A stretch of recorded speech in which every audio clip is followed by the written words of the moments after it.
one is going to come and defend our country except ourselves. A loud and clear no to corruption by whomsoever.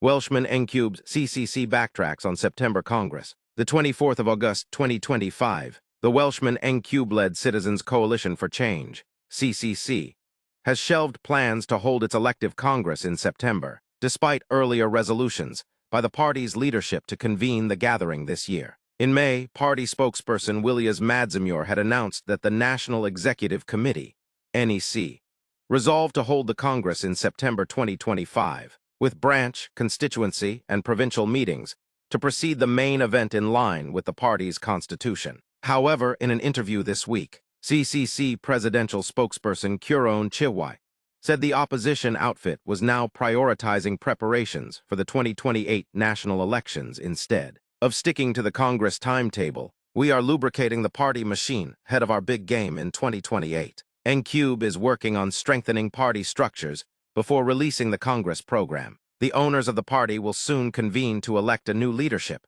Chiwai said. The CCC has been battling internal divisions since the 2023 elections, with three rival factions jostling for control. Analysts say the decision to delay the Congress could deepen those fractures, while others argue it gives the leadership more time to consolidate structures ahead of the next electoral showdown.